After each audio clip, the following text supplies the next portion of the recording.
All right, we are set and ready to go. And going to be quite an energy change from that last track from the Florist. So get ready. We're in the regional showcase. We're here with Crystals. DYLUX and Crystal are going to do a back-to-back, playing some stuff from Nightmare and Crystals, both of who are playing at the Ritz tonight. And yeah, let's get it going. This is the regional showcase.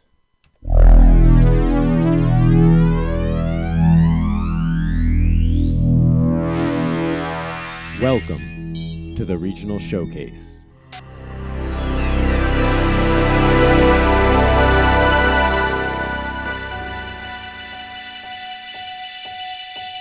Hey, what's up, Raleigh? This is your host, DJ DYLUX, in the regional showcase, going back to back with Crystals right now. It's been getting pretty hype in here. Gotta cool off a little bit. Gotta breathe. You've been saucing a bit. Saucing. But we're going to take a little rest, a little break, and play you a little bit of the interview that I grabbed with Nightmare in Charlotte last weekend. First things first, I asked him the important questions related to Raleigh, the one only question that needs to be asked of every person who goes from the East Coast out to the West Coast: is the cookout or In-N-Out? So let's hear his answer on that. Cookout or In-N-Out?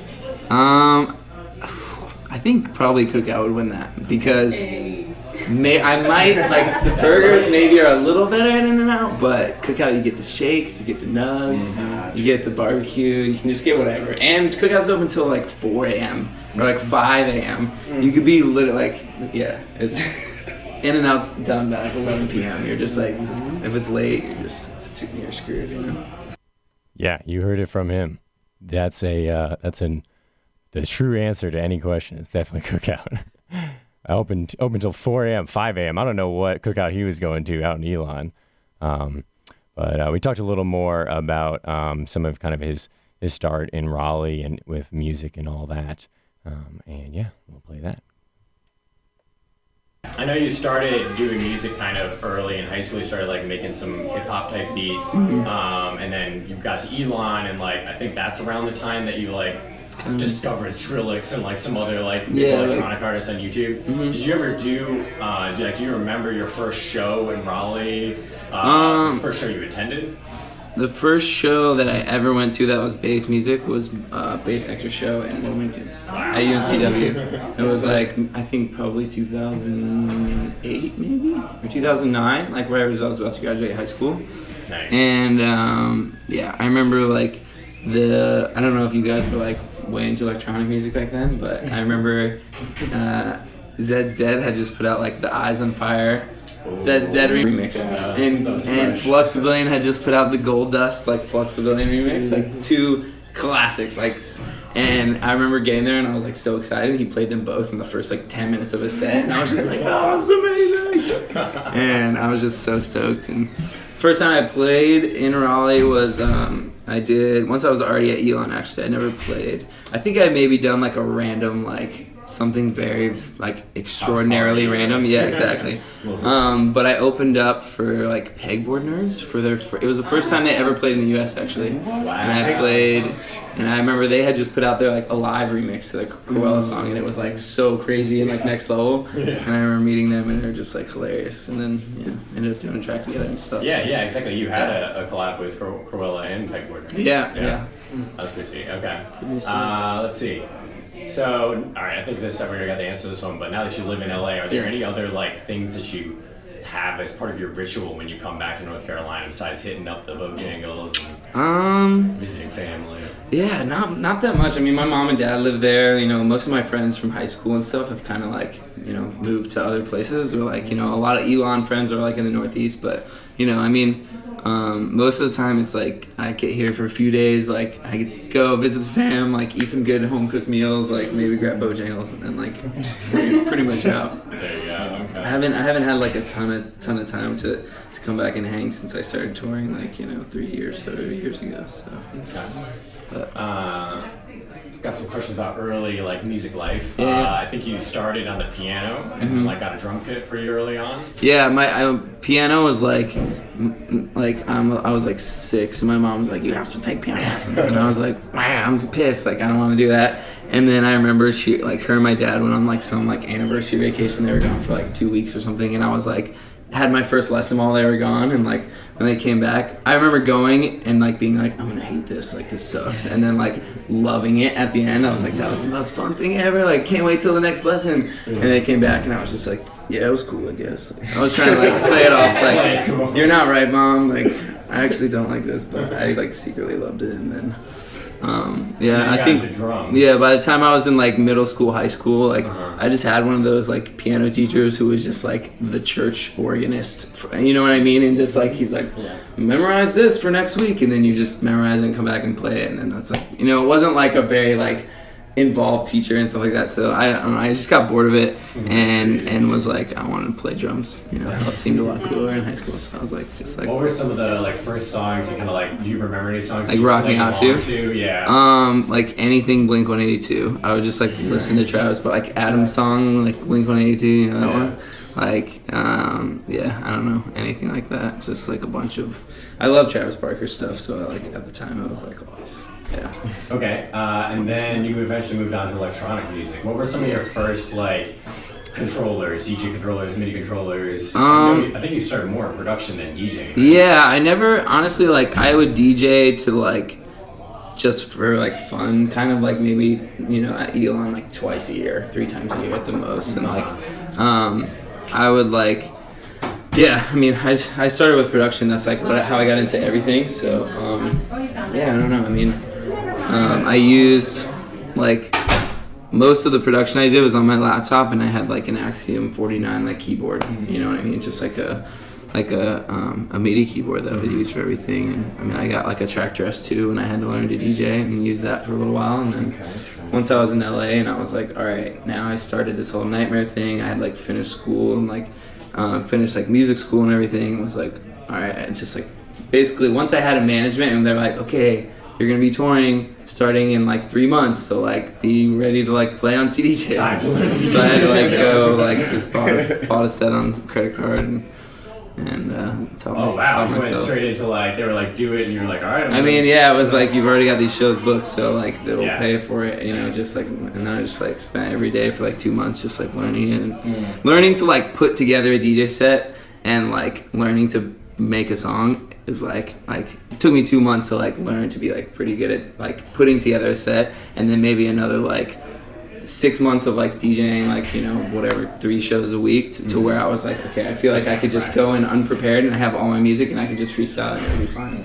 So it was like, you know, and production I'm like still not even, you know what I mean? I'm happy where I'm at, but it's not like, you know, there's always stuff you can learn with production. So it's like, I mean, there's always stuff you can do with DJing too, but you know, like becoming a huge famous whatever from being the sickest DJ is like infinitely more impossible than like from having songs that people know, and then it's like, well, we want to buy tickets to a show because we know these songs of his. So I kind of realized that too, you know, like Porter from North Carolina, it's like he came out and Say My Name, and next week he was on tour with Tiesto. It's like one song.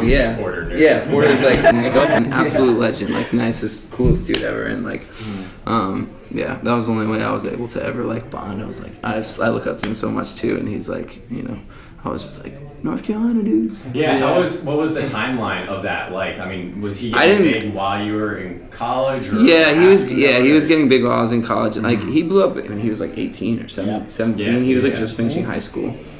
So I think he's like a year or 2 younger than me, maybe. Like, I think I was like 20 maybe when he was blowing up. So, gotcha, okay. Yeah, I met him, I didn't meet him until maybe like a year and a half ago. We both played Electric Zoo in New York City, and we like shared a trailer, and I was just like, I don't got that. North Carolina reunion. Yeah. Hey, we got one last chunk of the interview to share with you, but we just Crystals and I wanted to sign off with you. We're going to play this last chunk and then get ready for the show at the Ritz. Yeah. Once again, the details on that, we've got Nightmare playing at the Ritz tonight with local support from Dami, Freaky, and Crystals. It's going to be quite a show. It'll be wild, looking like it's going to sell out, so get your tickets if you haven't yet. Yeah, you might want to check on that. Yeah, it should be a lot of fun. It might already be sold out. We got whispers. All right, well, anyways, Didn't if hear- you weren't able to make it to that show, you will be able to re-experience this show when we upload it to YouTube in a few days, hopefully. So keep it locked to WKNC. We've got the last bit of Nightmare's interview where we talk about some of his famous favorite remixes and music video stories, visual stories. It's good. Enjoy. What about just here? I'm going to talk about a few more of your remixes. What is your favorite Need You remix? Probably the Yuki one. I don't know if you know Yuki's, but Yeah, that's yeah. like the one that when I play at my set, it's just like you just hear like the like, it's just like what? Like I don't even know what that is. Like what's going on? And like they're the lords of like the song's like 112 BPM or 110 or something beats per minute, and it's still like halftime, so it's like super slow, but somehow it feels like it's still moving. And they do that with like all of their stuff. It's always like real weird drum patterns that you wouldn't expect, but yeah, that one definitely crushes. I mean, the Shock One is I've been using it. Shock One remix I've been using as my opening song. I used it first tonight. And Jupe also did a really sick remix. So that's like the one that I play is basically like an edit that I made with like I made like some strings and like did like some of the Jupe remix, and then it goes into the Shock One remix. It's just like a little combination of everything. Why weren't you in the Need You music video?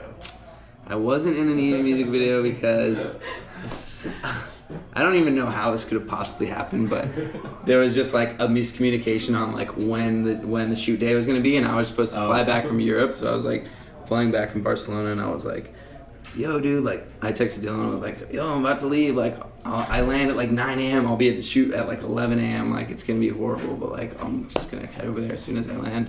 And he was like, oh dude, the shoot's in like 10 minutes. Like, I'm here right now. He's like, it's today, it's not tomorrow. I was like, what? And I like called my manager and he was like, what? And he like called over and they're like, yeah, it's today. And I was just like, oh, now I'm not gonna be in it. But So is that why Phantoms is in it? yeah, I mean, they were all just there. there, and I mean, yeah, we all live like relatively close to each other in LA, and I know they always chill. So Speaking of LA, I know from William that you and your brother bought a house there. yes, Because your brother is a producer. yeah, your brother? TV, not music. He does like TV commercials and stuff. Gotcha. So right now he's like working on this like kind of travel show, but most of what like since he's moved to LA, he's like he has a production company and they do like just like all kinds of TV commercials. It's like a construction business. You like somebody's like, we want to make this commercial, and you're like, we can do it for $20,000, or like you put in a bid and then they'll like pick the production house that they want to use, and so that's what he does usually. Yeah. Cool.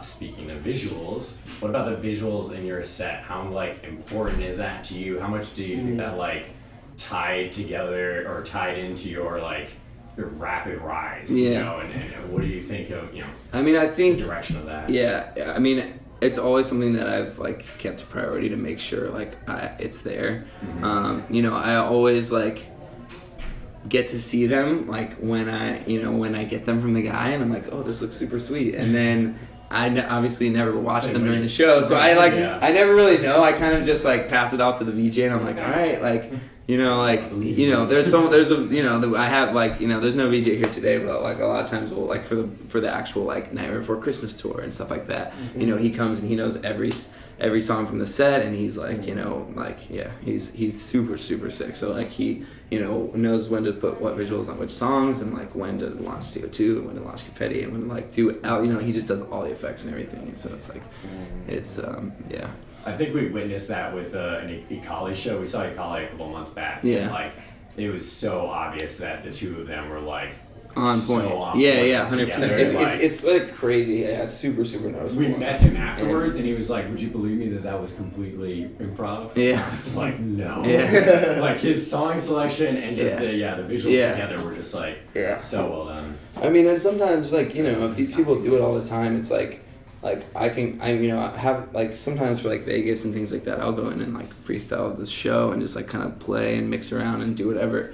but you know they've done it enough to where they know when something's coming. Like they know they know like okay, right before this, make it black and then come back in, right? You know, and like they have all these like tricks, and you know that's kind of like more of the team effort thing. It's like I don't know that much about it, but like you know that's why we have someone on our team to do that, because that's like their job, and you know that's why you surround yourself with great people. Yeah, exactly. So. Cool. I don't have any more questions. Good show tonight. So that was my smooth way of ending that interview. I don't have any more. And that's how I'm going to end this show as well. That's it for us. Crystals? Yo, thanks for tuning in, everyone. I'll see y'all at the Ritz tonight. All right. Peace out.